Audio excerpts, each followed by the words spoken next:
तो आज हम 3.1 का क्वेश्चन नंबर 5 डिस्कस करेंगे। लास्ट क्लास में हमने 3.1 डिस्कस किया था, उसके क्वेश्चन नंबर 4। तो उसके लिए कोई भी डाउट है तो आप उससे कमेंट बॉक्स में पूछ सकते हैं। तो क्वेश्चन नंबर 5 देखा जाएगा इस एक्सरसाइज का। तो ये क्या कहता है,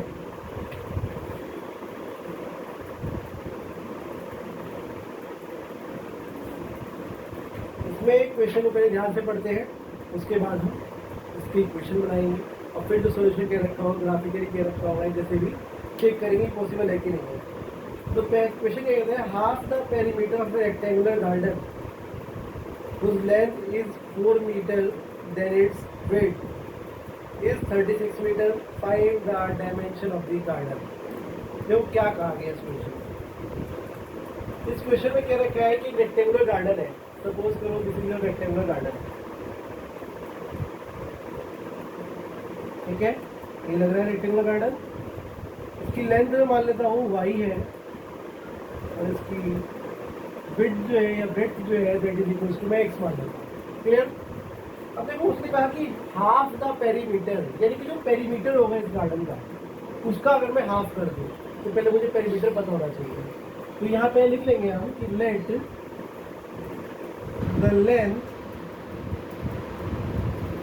of garden is equals to y and the breadth, let the breadth of garden is equals to x, जैसे कि मैंने फिगर में दिया है। अब इसका अगर पेरीमीटर देखा जाए तो पेरीमीटर ऑफ रेक्टेंगल क्या होता है, पेरीमीटर ऑफ रेक्टेंगल जो होता है, कोई रेक्टेंगल है उसका पेरीमीटर भी निकालना है तो that is equals to 2 times of length plus breadth. यही होता है, बताया हुआ है मैंने पहले भी कि अगर किसी रेक्टेंगल का पेरीमीटर निकालना है हमको तो उसका फॉर्मूला जो होता है 2 times of length plus breadth. तो यहाँ पे लेंथ मैंने क्या लिया है, लेंथ मैंने लिया है y और ब्रेड्थ कितना लिया है x। तो इस हिसाब से पेरीमीटर जो है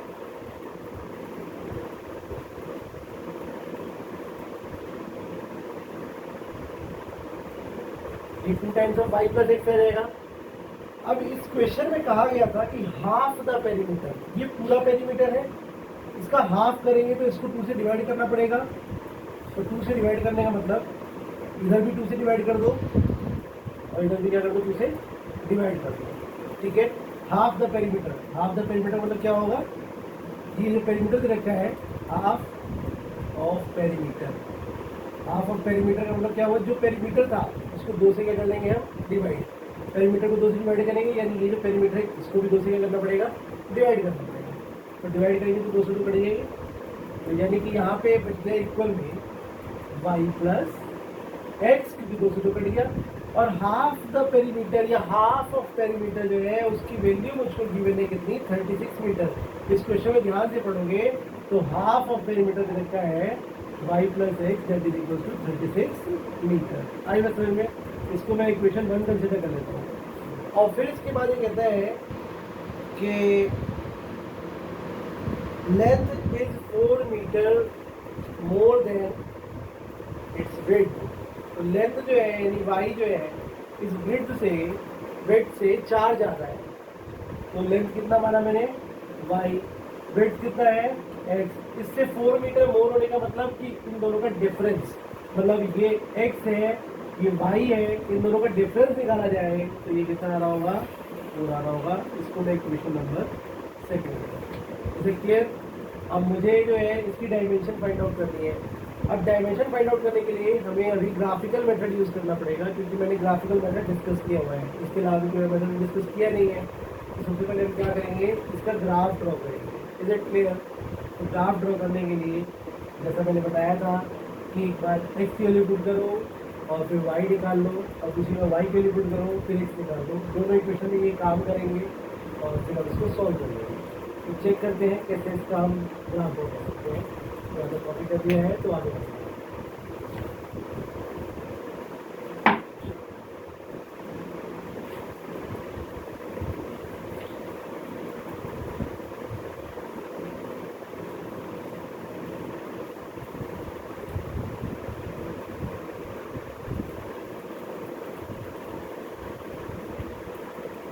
अब इसका ग्राफ ड्रॉ करते हैं। तो ग्राफ कैसे ड्रॉ करेंगे? एक इक्वेशन मेरे पास आई थी, y plus x is equal to 36, और दूसरी इक्वेशन मेरे पास जो आई थी that was y minus x is equal to 4। Is it clear? तो अब ग्राफ ड्रॉ करते हैं इसका। पहले पॉइंट्स ले लेते हैं। इस इक्वेशन को लेके चलता हूँ, y plus x equal to 36। देखो भाई, ये जो है y plus x equal to 36, इसके कोऑर्डिनेट्स में अगर 0 रखोगे, सपोज तुमने पुट किया y इक्वल टू 0, तो 0 plus x is equal to कितना आ जाएगा? 36, यानी एक्स वैल्यू कितनी आ गई? 36। आई बस समझ में? और अगर एक बार रखोगे एक्स इक्वल टू 0, तो इसमें कितना आ जाएगा? y प्लस 0 इक्वल टू 36, यानी y इक्वल टू कितना आ गया? 36। तो तुम्हारे पास कोऑर्डिनेट क्या है? जहाँ से देखोगे यार कोऑर्डिनेट, तो हमारे पास कोऑर्डिनेट उस वाले कोऑर्डिनेट पहले वाले के लिए मिल जाएगा 36,0 और दूसरे वाले के लिए मिल जाएगा 0,36। पर क्या इस पॉइंट को जब तुम ग्राफ पे ड्रॉ करोगे, ये बड़े पॉइंट्स नहीं है काफ़ी, इनको ड्रॉ करना थोड़ा सा मुश्किल होगा तुम्हारे लिए, है कि नहीं? तो इसीलिए हम कोशिश करते हैं कि हम ऐसे पॉइंट्स लें जिनको हम ग्राफ पे इजीली प्लॉट कर सकें, ठीक है?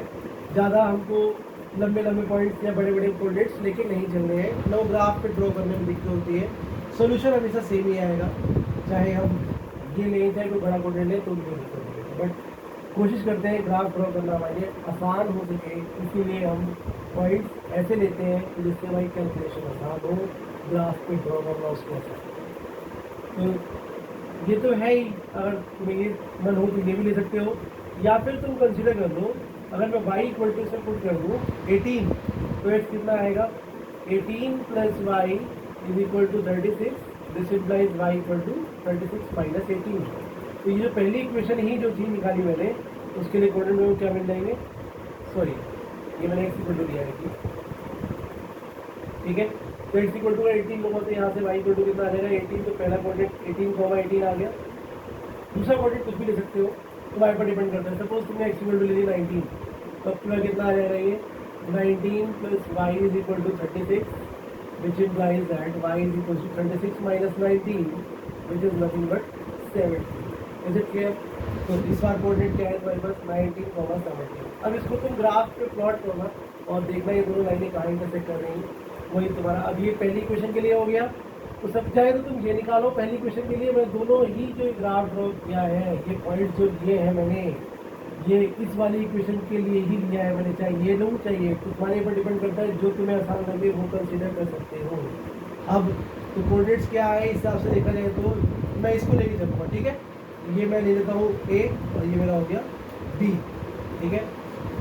A मुझे मिल चुका है और B मिल चुका है पहले वाले ग्राफ के लिए, पहली वाली इक्वेशन के लिए, सॉरी।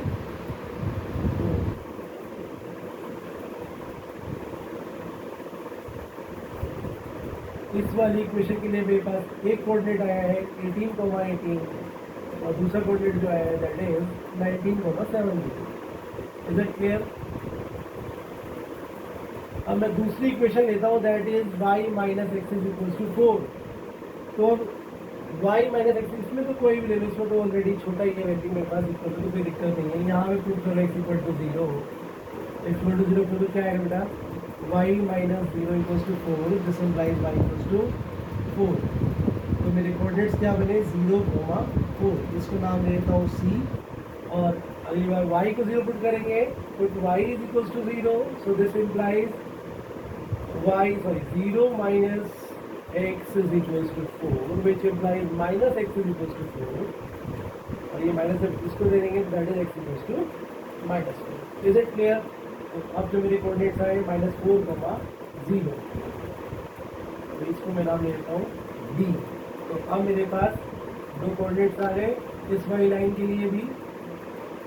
तो इसके लिए कोऑर्डिनेट्स, इसका C कोऑर्डिनेट मैंने लिया है, इसका नाम आया 0,4 आएगा ये, और इसका जो D आया है दैट इज -4,0। तो अब तुम्हारे पास कोऑर्डिनेट्स हैं, इस लाइन के लिए भी दो कोऑर्डिनेट्स हैं, इस वाली लाइन के लिए भी दो कोऑर्डिनेट्स हैं। तो दो कोऑर्डिनेट्स काफ़ी होते हैं किसी लाइन की इक्वेशन को ड्रॉ करने के लिए। तो जैसे ही हम इसका ग्राफ ड्रॉ करेंगे, देखो मेरे पास, मैं इस बोर्ड पे ड्रॉ करके नहीं दिखा रहा हूँ, तुम ग्राफ पेपर में एग्जैक्ट पॉइंट्स लेके ड्रॉ करना जैसे ये आए हैं। तो सपोज करो कि 18 कहीं यहाँ आ रहा होगा, 18,0, सॉरी 18, यहाँ पे अगर 18 है और ये 1 2 3 4 ऐसे करते कि यहाँ 18 आ रहा है और ये जैसे 18 में यहाँ पे रिप्रेजेंट कर रहा होगा, इसका 18x का और ये y का, तो x का 18 ये हो गया और y का 18 ये हो गया। दूसरा है x का 19 कहीं ये होगा और 17 कहाँ होगा, 17 कहीं यहाँ पे होगा इस तरीके से, और 17 कहीं यहाँ होगा।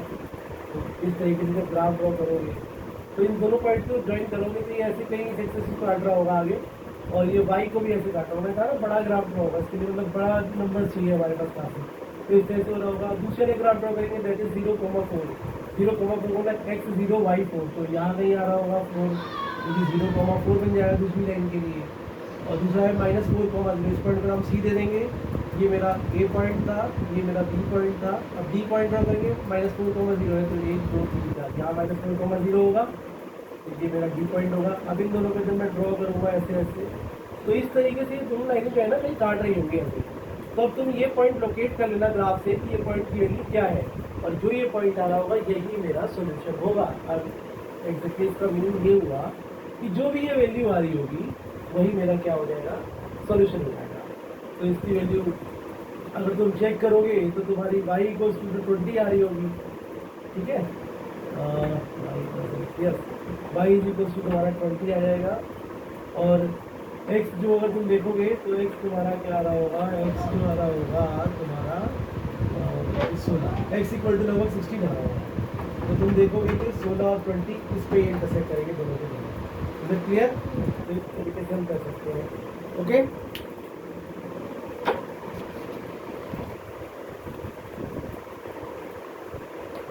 तो ये जो मेरे पास पॉइंट है रफली ये आ रहा होगा ग्राफ पे देखोगे तुम, तो ये x की वैल्यू 16 आ रही होगी और ये y की वैल्यू क्या आ रही होगी 20। तो x जो है मैंने क्या माना था, विड्थ माना था, तो मेरी विड्थ जो है 16 हो जाएगी और मेरी जो लेंथ है दैट इज कितनी हो जाएगी बेटा, that is 20 metre. Is it clear? तो देखो 20 और 16 ऐड करके 36 आ रहा है और 20 में 16 माइनस करने का आ रहा है, मैंने बिल्कुल सही सोल्यूशन निकाला है। मैंने चेक करना हो सोल्यूशन कैसे चेक करते हैं, जो वैल्यूज आती है उसको इक्वेशन में पुट करोगे ना, जो इक्वल में दे रखा है वो हमेशा आएगा। अगर आ रहा है तो तुमने सही सोल्यूशन निकाला है, अदरवाइज तुमने गलती करी है, तो इस तरह से चेक भी कर सकते हो। ओके, तो नेक्स्ट क्वेश्चन देखते हैं बेटा, इसे कॉपी करिए फटाफट।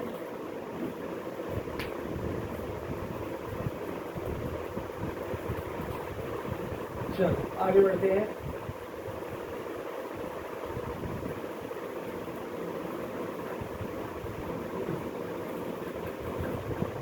अब जो है नेक्स्ट क्वेश्चन नंबर 6, ये क्या कहता है, क्वेश्चन नंबर 6 देखते हैं। क्वेश्चन नंबर 6 में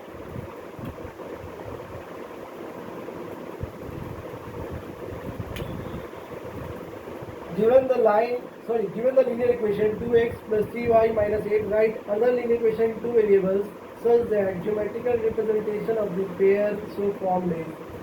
देखो भाई, मुझे क्वेश्चन नंबर 6 में एक इक्वेशन दे रखी है। क्वेश्चन क्या है, 2x plus 3y minus 8 is equal to 0। ये एक इक्वेशन दे रखी है और ऐसा कहा गया इस इक्वेशन को देख करके मेरे को 3 लाइन ड्रॉ करनी है। पहली लाइन इसके साथ कैसा रिलेशन उसका, वो इंटरसेक्टिंग है, मतलब जो दूसरी लाइन मुझे इसके अगेंस्ट लिखनी है वो कैसी लाइन हो, इंटरसेक्टिंग हो। दूसरी कैसी हो, दूसरी कोइंसिडेंट हो, सॉरी दूसरी पैरेलल, क्या दूसरी पैरेलल हो, पैरेलल लाइंस। और थर्ड जो कहा गया, थर्ड कोइंसिडेंट हो, कोइंसिडेंट। देखो इंटरसेक्टिंग लाइंस में बताया हुआ है, लाइंस एक दूसरे को ऐसे काटती हैं, और मैंने एक बताया था कि कोफिशिएंट से क्या रिलेशन होता था, अगर a1/a2 नॉट इक्वल टू क्या होना चाहिए था, b1/b2।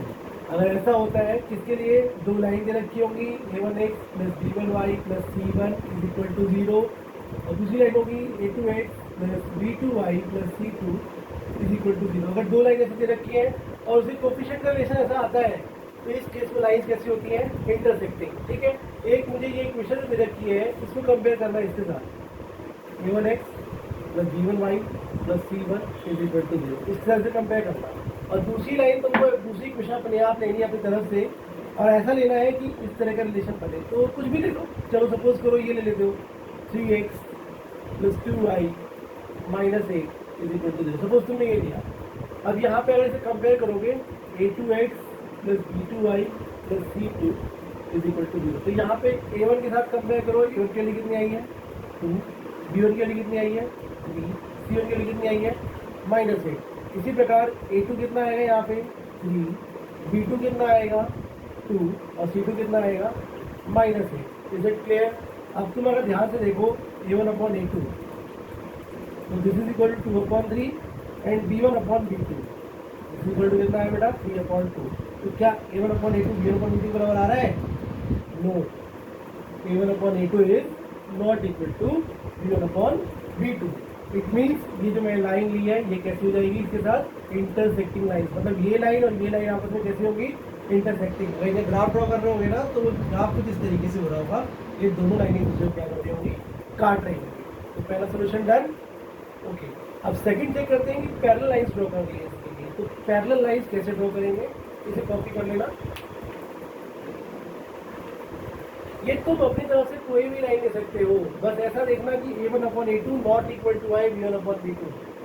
अगर ऐसी कंडीशन आ रही है तो it means it is intersecting line.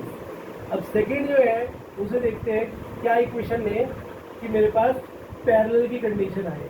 अब पैरेलल लाइंस के लिए मैंने कंडीशन बता रखी है, अगर मेरे पुराने वीडियोस देखोगे तो उसमें मिल जाएगा, इससे पहले जो वीडियोस है वो चेक कर सकते हो तुम, कि उसमें क्या बताया था मैंने कि a1/a2 अगर इक्वल आ जाए b1/b2 के, बट नॉट इक्वल टू क्या हो c1/c2 के, तो इस केस में लाइंस कैसी होती है, पैरेलल होती है। तो अब तुम्हें ऐसा लेना है दूसरी इक्वेशन को, जैसे कि क्या कर लो, तुम ले लो, सपोज तुमने ले लिया 4x प्लस 6y और यहाँ ले लिया तुमने 19 इक्वल टू 0।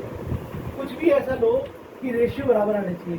इसका सबसे आसान तरीका क्या है कि जैसे यहाँ 2x है ना और ये 3y है, तो इन दोनों को सेम नंबर से मल्टीप्लाई कर दो। मैं 2 से मल्टीप्लाई कर दिया, 2 2 जा 4, 2 3 जा 6, और यहाँ पे 8 लिखा है ना, इसकी जगह यहाँ उठा के कुछ भी रख दो। बस ये ध्यान रखना कि वो इसको 2 से मल्टीप्लाई करने में ना, तो जैसे 2 को 8 से मल्टीप्लाई करेंगे कितना आएगा 16, तो यहाँ 16 नहीं होना चाहिए।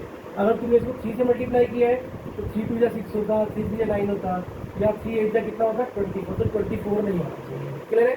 तो यहाँ पे जिस नंबर से मल्टीप्लाई कर रहे हो केवल इन दोनों को मल्टीप्लाई करना, इसको उस नंबर से मल्टीप्लाई नहीं करना है जब भी हम पैरेलल लाइंस के लिए कोई लाइंस की तरफ से ले रहे हैं। क्लियर है? तो मैंने ये ले लिया, 2 से मल्टीप्लाई किया, देखो 8 को मल्टीप्लाई नहीं किया मैंने 2 से, बाकी इन दोनों को मल्टीप्लाई कर दिया। आप कंपेयर करो जरा इसे इसके साथ a2x plus b2y plus c2 equal to 0। तुम देखोगे कि a2 की वैल्यू कितनी आएगी बेटा 4 आएगी, b2 की कितनी आएगी 6 और c2 कितना आएगा -19। और यहाँ से देखोगे तो a1 कितना आएगा, a1 equal to 2, b1 equal to 3 and c1 equal to -8। जरा रेशियो चेक करो, a1/a2 इक्वल टू कितना आएगा तुम्हारा 2/4, b1/b2 इक्वल टू कितना आएगा बेटा, ये आएगा 3/6 और c1/c2 कितना आएगा -8/-19। तो रेशियो चेक करोगे 2 1 जा 2, 2 जा 4, 3 1 जा 3, 3 2 जा 6, बट ये दोनों सिंप्लीफाई नहीं होते हैं। तो अगर देखा जाए तो a1/a2 और b1/b2 बराबर आ रहे कि नहीं आ रहे, a1/a2 इक्वल टू क्या आ गया बेटा b1/b2, पर नॉट इक्वल टू c1/c2, क्योंकि ये तो क्या आया है 8/19, तो ये नहीं इक्वल आया c1/c2 के। तो इस तरीके से मैंने इसके लिए कौन सी लाइन ड्रॉ कर दी, पैरेलल लाइन। तो इस कंडीशन में जब a1/a2 equal to b1/b2 but not equal to c1/c2 होता था, तो उस केस में लाइन कैसी होती थी, पैरेलल। मैंने पहले पढ़ाया हुआ है, ठीक है। ओके, अब जो है हम तीसरा केस देखते हैं, कोइंसिडेंट वाला।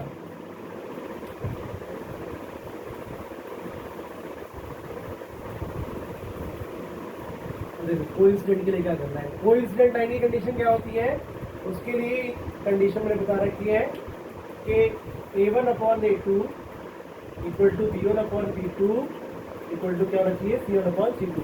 ये सबसे आसान है। अगर एक लाइन दे रखी है और दूसरी कोइंसिडेंट लाइन मुझे ड्रॉ करनी है, या मुझे लानी है लेकर के अपने तरफ से लेना है कौन सी कोइंसिडेंट लाइन होगी इसके लिए, तो सिंपली जो एक इक्वेशन दे रखी है ना उसे किसी भी नंबर से मल्टीप्लाई कर दो पूरे को।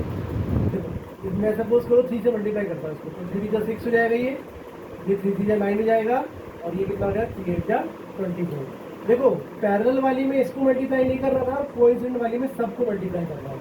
पैरेलल वाली हमने क्या किया था, केवल इसको और इसको मल्टीप्लाई किया था, इसको छोड़ दिया था, और कोइंसिडेंट वाले हमने तीनों को ही मल्टीप्लाई कर दिया है। क्लियर है?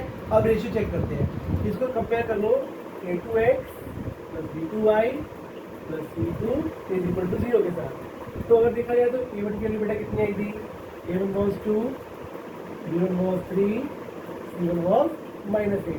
a2 कितना आएगा बेटा कंपेयर करोगे तो यहाँ x के साथ a2 है, यहाँ x के साथ 6 है, तो a2 इक्वल टू 6 आ गया, b2 इक्वल टू 9 आ गया, और c2 इक्वल टू कितना आ गया -24।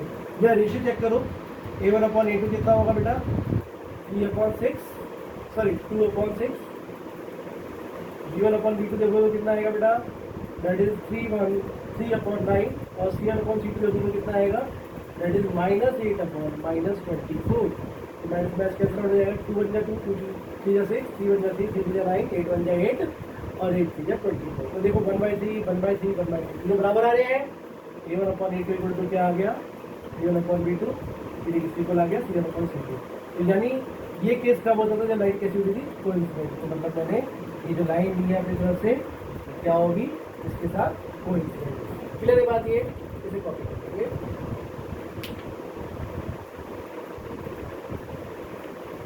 अब इस एक्सरसाइज का हम लास्ट क्वेश्चन डिस्कस करेंगे। I hope this is last question of this exercise 3.1। तो लास्ट क्वेश्चन क्या कहता है 3.1 का, लेट्स चेक।